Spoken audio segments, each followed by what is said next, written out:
I pray that you turn with me, travel to the book of Joshua,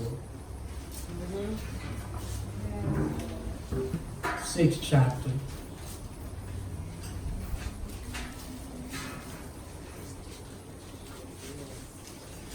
Verses 1 through 5. As we hear a famous Sunday school lesson.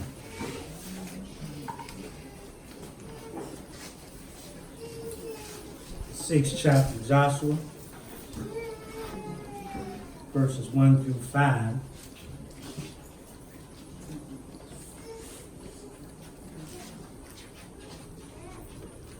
Amen. Well, you find these words recorded. Now Jericho was securely shut up because of the children of Israel. None went out and none came in. The Lord said to Joshua, see, I have given Jericho into the hands its king and the mighty men of Valor. You shall march around the city, all you men of war. You should go all around the city once. This you shall do 6 days. And the 7 priests shall bear 7 trumpets of ram's horns before the ark. But the 7th day you shall march around the city 7 times. And the priests shall blow the trumpets. It shall come to pass when they make a loud blast with the ram's horn, when you hear the sounds of the trumpet, that all the people shall shout with a great shout. Then the wall of the city will fall down flat. And the people shall go up every man straight before him. Simply a simple word of encouragement today, entitled, It's Out of My Hands Now. All right now. It's out of my hands now.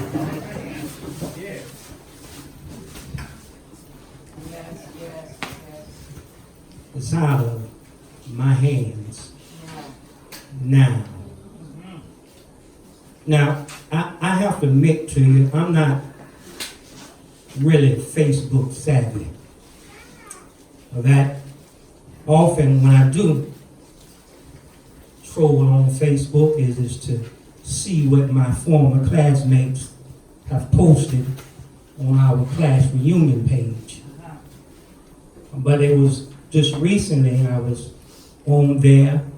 I seen a feed about an incident that took place in Austin, Texas. 26-year-old man named Craig Brooks. I call him CB for short. CB worked as a receptionist at a Holiday Inn Express in Texas. And some while ago, believe about maybe the beginning of this month, CB was working on his shift and a woman called in needing to make reservations for a room in which she was coming to attend her mother's funeral.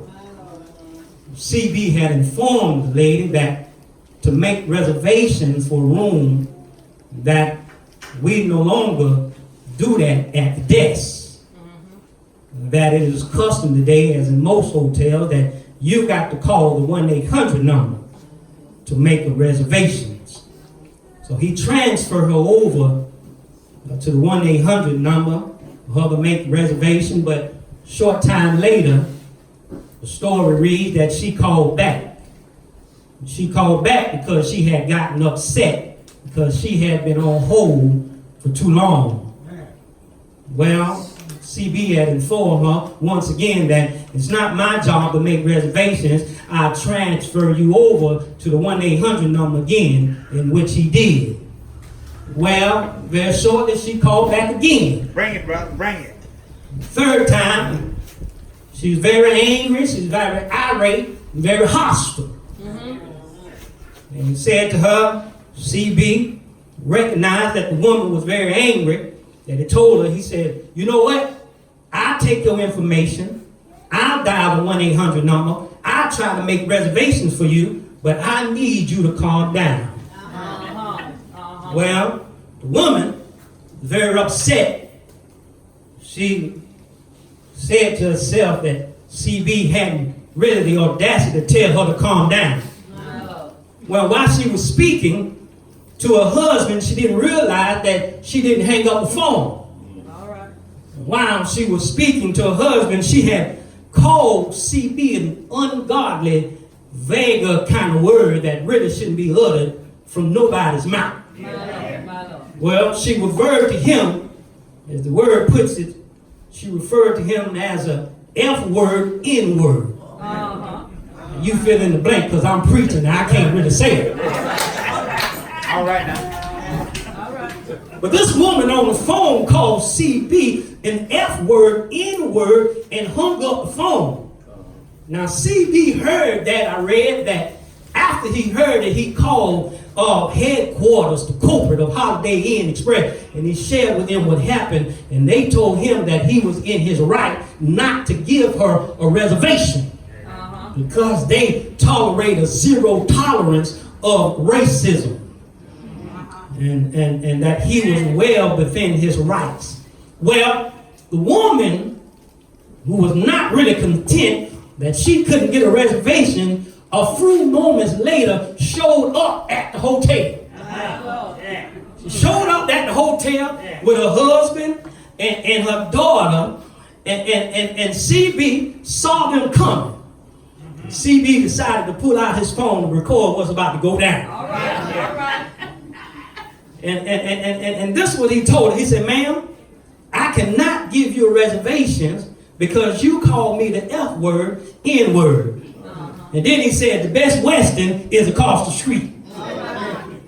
But the lady said, well, I want a reservation here. I want a reservation here. And CB said to her, in my words, she said, it's out of my hands now. She got upset and she said, well, I need a reservation now. And he said, ma'am, I can't do anything about it. And he said in so many words, it's out of my hands now. Well, the daughter got involved with it, and she said, ma'am, sir, we really need this reservation. And Craig said to her, there's really nothing I can do, but ma'am, it's out of my hands now. Well, CB models to us, and what I want to preach to you today is that every now and then that there are some people and some things that you can't engage yourself with, but simply you got to turn it over in the hands where you can say, it's not up to me, but I'll put it in God's hands, and it's out of my hands now. I feel like preaching already today because there's some moments when you got to put some things in God's hands. There's some circumstance which you got to put in God's hands. There are some issues in which you got to put in God's hands. That every now and then that you got to tell folks that I've got to put it out of my hands and put it in God's hands. And I've got to give it over to God.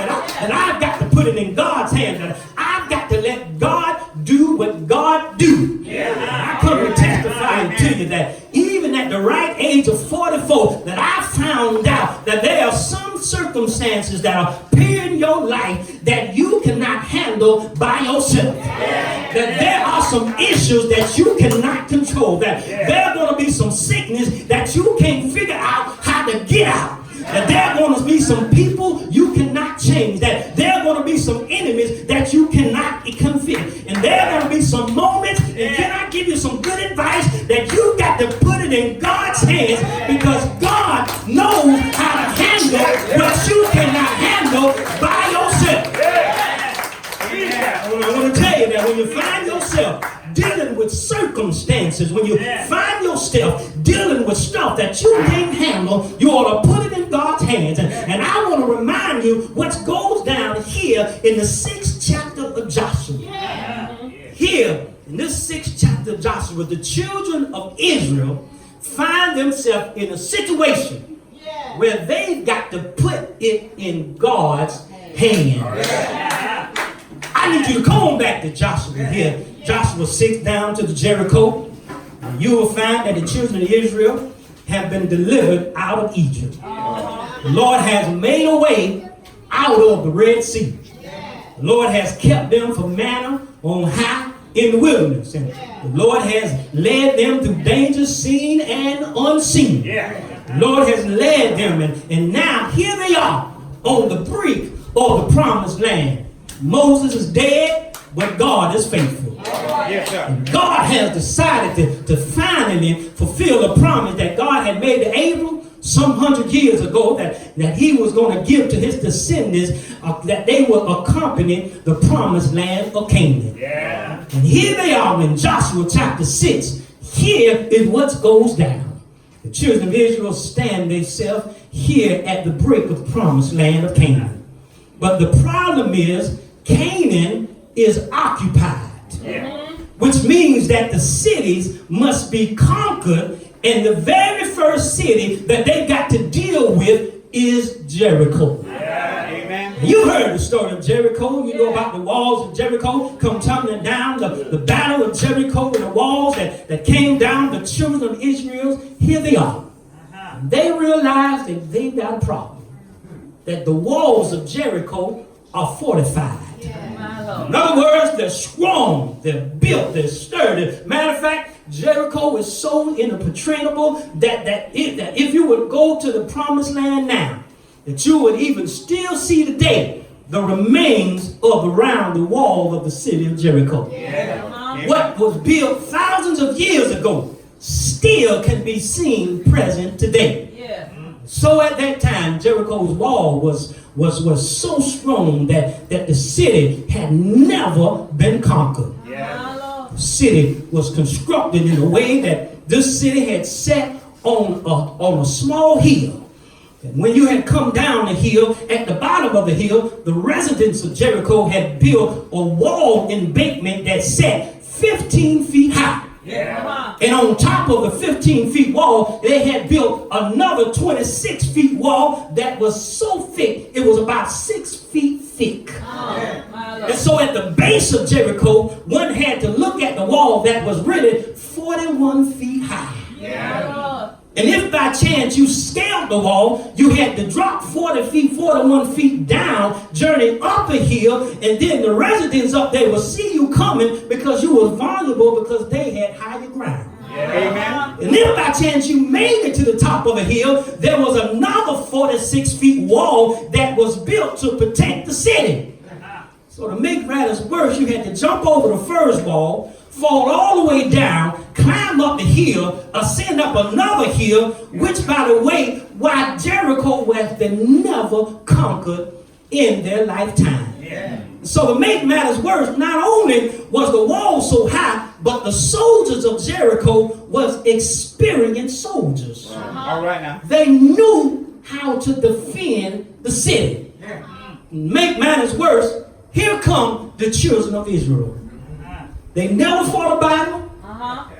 They never had any military experience. They never had any weapons that was comparable to the armies of Jericho. And here is this wall that is so high. And on top of that, here are the soldiers that sit above the wall. No experience, no weapons. But yet they had God. And I want to tell you that when you're outnumbered, I want to tell you that when your resume doesn't match their resume, I want to tell you when your bank account doesn't match their bank account, I want to tell you that when things don't look like they ought to look like, don't you worry, because if you got God on your side, I'm a living witness that with God on your side, God will do for you what you cannot do for yourself.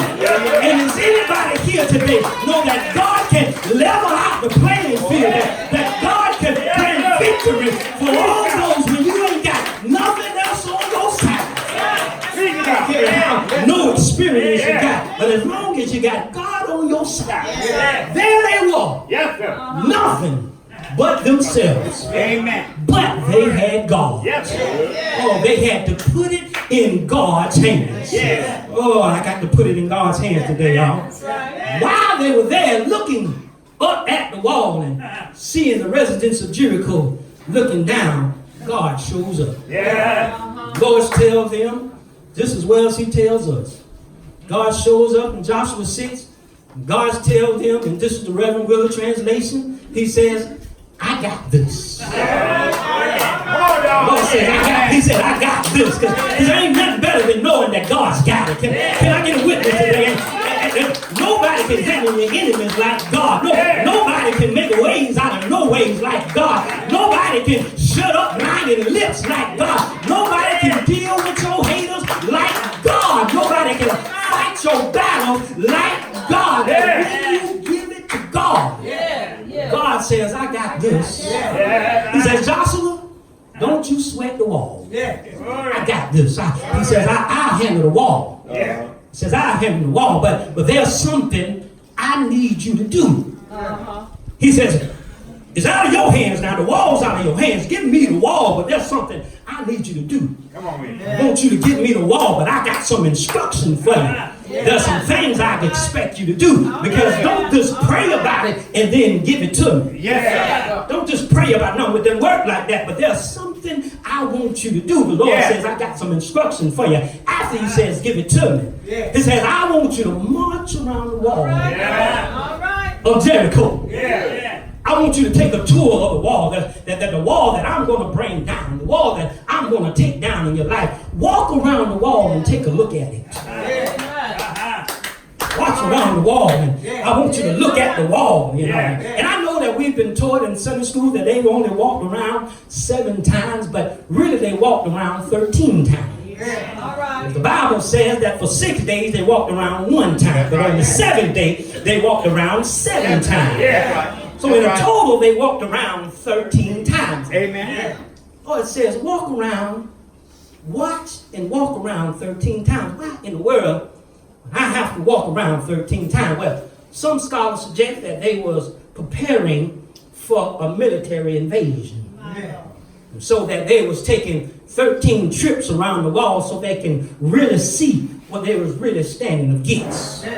Now, although that may sound good, but really in my eyes, it doesn't really make any sense, because it seems as though after the first walk, you ought to know you can't handle it by yourself. I mean, it only take me 1 time to know that this wall is just too high. Amen. It only take me 1 time to know that this wall is just really too much big for me. Amen. And yet the Lord says, go around 13 times and take a look at the wall. Well, a few answers come up. It's purged my spirit. Number 1, could it be that God really wants them to clearly see the obstacle that was in front of them? Amen. That I want you to get a clear, crystal clear view in your mind how big this wall really is. I want you to know beyond a shadow of a doubt that you cannot bring this wall down by yourself. I want you to know that this wall is too strong. There are some circumstances in your life, some problems that may arise from around the corner, some things that may just pop up from the day you wake up in the morning that you cannot handle by yourself. God says, walk around this wall and I want you to look at it. And I believe that this is what happened, that on Monday, they walked around the wall, they took a look at the wall, and somebody came up with the idea that said, you know what? I think I got the solution how to bring this wall down. Then they got up on Tuesday and they walked around again and they came and they said, well, that ain't gonna work. What we had on Monday ain't gonna work. So they came up with another idea Tuesday when they walked around, and they talked about it Tuesday night and walked around again on Wednesday. They came back Wednesday and said, no, that ain't gonna work either. That ain't gonna work. By the time come Thursday, they had come to the conclusion that we cannot bring this wall down by them ourselves. This wall is bigger than us. This wall is stronger than us. This wall has never been conquered before. And I believe the Lord says that's exactly where I want you to be. I want you to be in a place where you can acknowledge that this cannot be brought down by your own power. This cannot be brought. Some things you can't do by yourself. When this wall comes down, you've got to know that it wasn't by my might, it wasn't by my strength, but it was only by the power of God that he brought this wall down. That every now and then, God wants you to be crystal clear on what you cannot do by yourself. And that ought to be a word for somebody today, because somebody in here today is walking around your wall right now. Amen. And every time you look at the situation, it's getting worse. Every time you look at it from another angle, you see another issue coming up. That you didn't plan on having another bill, but you can't even pay the first bill that you got. And you're wondering how in the world you're going to handle this one. And God says, don't you get frustrated, because that's exactly where I want you to be. That is greater than you. He wants to make you realize that you can't do this thing by yourself. That it's the power that's greater than you. That I can make a way out of nowhere.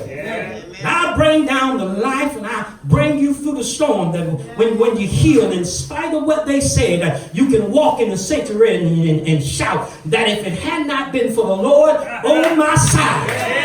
You didn't make it because of your resume. You didn't make it because of your bank account. You didn't make it because somebody gave you this or gave you that. But the only reason you're here today is only because of the power of God made you come through what you were going through.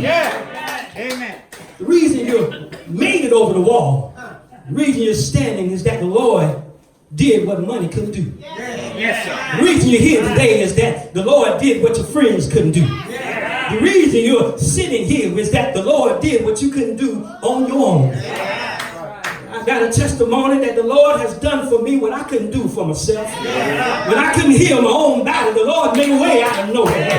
When I couldn't pay this or that, the Lord made a way out of nowhere. I had to come to a place where I had to realize I couldn't do it by myself. He said, I want you to walk around that thing 13 times. Keep walking around, because I want you to look at it. I want you to see how big it is. So I don't want you to take it for granted that when I do bring you out of what you're going through, that when I do bring you out, you'll have the audacity to say, thank you, Lord, for bringing me through what I've been through. So take a look at your wall. Take a look at it. Walk around. He said, I want you to walk around it because I want you to see what you're dealing with. Amen. I want you to see. I want you to see what you're dealing with. He says, not only that, but I want you to see what you're dealing with, and I also want what you're dealing with to see you. I want you to see what you're dealing with, and I want what you're dealing with to see you. Now you got to come on back to Joshua 6 with me, because remember, the army of Jericho is sitting on top of the wall. So the people, they're up there looking down at the children of Israel. And if anybody up there like me, I'm going to be looking down and saying, why in the world are these fools walking around this wall every day? Why are these fools walking around this wall showing up every day? Don't they know that we got them beat? Don't they know that they'll never conquer this wall? Don't they know that the odds are against them, yet they keep showing up every day, taking a walk around this wall, just showing up, walking and walking and walking? But God says, I want you to show up. Because you've got to understand, when you're dealing with me, that oftentimes if you avoid the situation, it can never lead to deliverance in your life. Lord have mercy. So you got to show up, even when you have prayed about it, that you just can't walk away from the situation. But he wants you to show up so that your situation can see you. That you can't just pray about it and then run from it. You can't just put your hands on it and then disappear from it. That one sign that you trust God is that when you give it to God, you still show up anyhow. You still show up for the meeting. You still show up at the doctor's office. You still show up when things get rough and when things get tough, when things are shaking in your life. And even though I've turned it over to God, I still stand strong. I still show up and walk around my wall. You preach it out, brother. He says, I want you to show up because I want your wall to see you. I want them up there who's looking down at you to see you walking around the very thing that's keeping you from getting where I'm desiring you to keep. Yeah. Because I promised you the promise now. And if I had promised you that, you got to believe without a shadow of a doubt that even if the wall is still there, I'm still going to show up. He says, show up, because I want them to see that you are not afraid. I want you to see that you're not afraid, that I ain't scared of my wall. That's the attitude you got to take, everybody. That's the attitude that you got to do. Because may I suggest to you that you got to believe Psalm 27, for the Lord is my light and my salvation. For whom shall I fear? Because you got to know that God has not given us a spirit of fear. You got to show up. Even when the wall is 41 feet high, but you got to show up. Even when it seems as though it's planted deep down in the ground and it's still not moving, my diagnosis keep coming to the same results, you got to still show up. That means you got to keep coming to Bible study. That means you got to keep coming to Sunday school. That means you got to keep showing up early on Sunday morning. Still show up. Yes, sir. And walk around your wall. Yes, sir. Because there are some people in life who mistakenly think that just because you come to church, just because you read your Bible, just because you know all the lyrics to Amazing Grace, that when the thing goes down, that you can just sit in your prayer closet and cry your sleep at night, yourself to sleep at night. But I come to tell you that sometimes you got to get up, wipe your face, dry your eyes, and say, for God I live and for God I die. But you got to show up at your wall. Sometimes he'll keep you walking around that wall until he says you time to move on. Yeah. He says, I want you to see it. He says, I want you to see it. Not only do I want you to see it, but I want them to see you. To prove to the enemy, to prove to your obstacle, to prove to your circumstances or whatever you're dealing with, that I'm not afraid of you. Yes. Go ahead, brother. I believe that's a testimony, because when I was going through, there had come a time when I had feel like giving up and throw it in the towel, but it seemed as though the Lord was my strength, even in the time of sickness, even in my time of weakness, that he gave me enough strength. I said, I'm not going to stand afraid of this thing. I'm going to show up and see it. He said, not only show up, but he says, listen, you got to be quiet and shut up. You got to be quiet. Walk around. I didn't tell you to shout yet, but I just want you to walk around for right now. I just want you to walk around and look at it right now. Just see it. And I ain't saying, I'm talking about your eyes now, and I ain't talking about your lips. Be quiet. My Lord. I just want you to walk. I don't want you to say a word until I say so. Amen. Because there's sometimes you got to learn how to be quiet in the face of your problems. Sometimes your wall doesn't take for you to say it to it, to say anything to it. Sometimes it takes that small, still voice from God. Say, just be quiet. Right now. Because right now, I just want you to see it and realize how big it is. And once you realize how big it is, once you get a grip, and once you are not afraid of it, then I'll tell you what to do next. But for now, I just want you to take a walk on it. Because you got to know that now they had a history of talking out of place. You know, they had a history of being disobedient and saying stuff that they ought not say. When God was bringing them through the wilderness, when they was being led by Moses, they said, why did he even bring us out here? Why we should have stayed slaves back in Egypt? Just be quiet. Yes, sir. All right. Say it so now. When you're faced with a wall, sometimes you just got to be quiet, because, you know, every now and then somebody's going to say something. All right. Yes, sir. Well, we ain't never going to get past this. Yes, sir. You know, this will never happen. You know, who voted on this and who did that? And somebody will always say something to try to keep you from getting where you need to be. Just be quiet. Just be quiet and walk around the wall and just look at it and let that thing look at you. Because you got to realize that sometimes negative can simply impact your victory. Amen. The Bible says in Proverbs 18:21, for the life and death is holding power in the power of the tongue. Yeah. That when you speak a word, and oftentimes it can avoid God's vision for your life. That sometimes what you say can delete what God is trying to do in your life. Amen. You got to be careful what comes out of your mouth. Yes, There's some things you can think. yeah. There's some things that you can think, but there's some things you ought to say. Yeah. You can think that is impossible, but you ought to think that with God, all things are possible. Yes, sir. You can think that it'll never end, but you want to say, weeping may endure for a night, but joy comes in the morning. Yes, you may think that you are outnumbered, but you want to say, greater is he that's in me than he that's in the world. Yes. Stop killing your victory with words that come out of your mouth. Amen. Next time you find yourself complaining, the next time you attempted to say something negative, the next time you attempted to say something you can't, you ought to say without a shadow of a doubt, it's out of my hands now. Yes, sir. But I turn it over to God.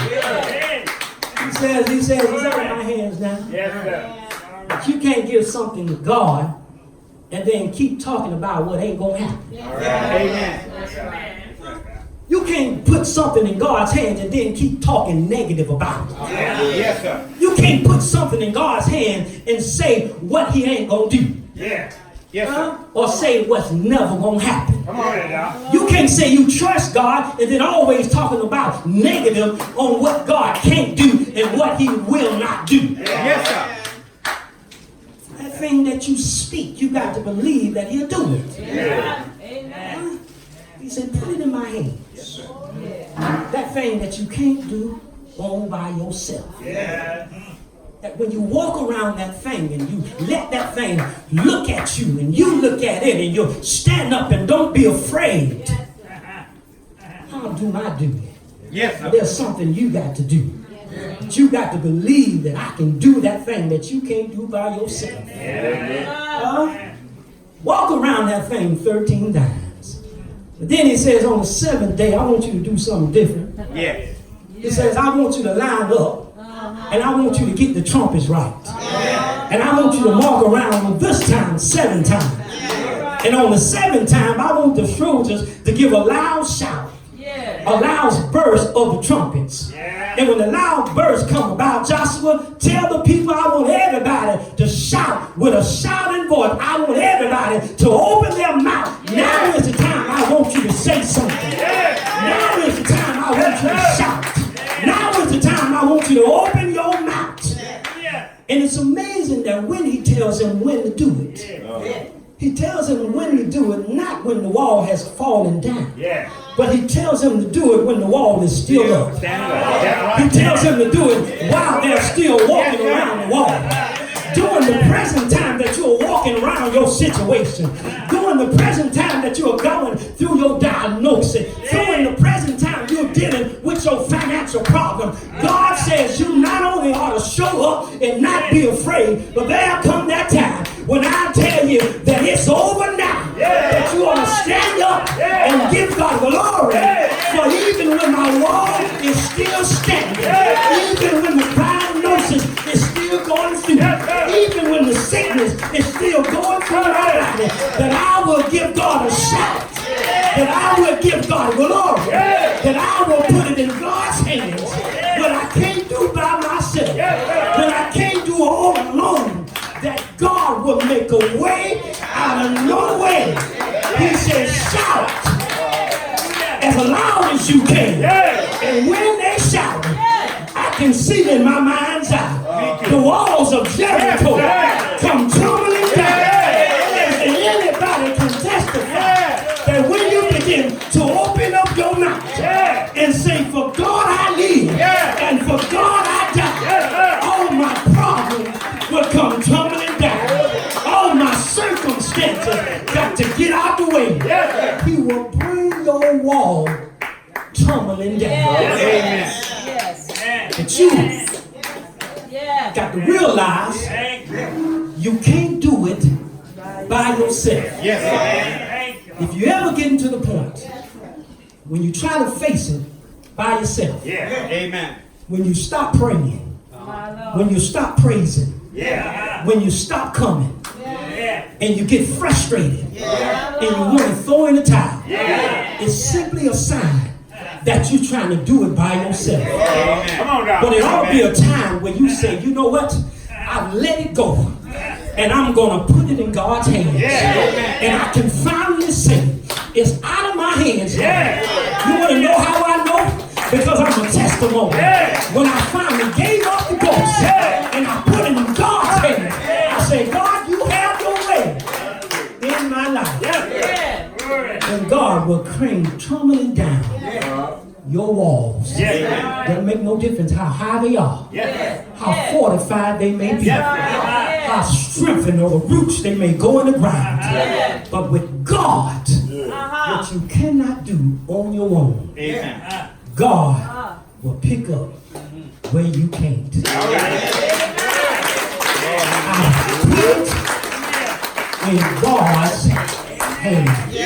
And I pray that encourage somebody today. And I pray that you stand on your feet today.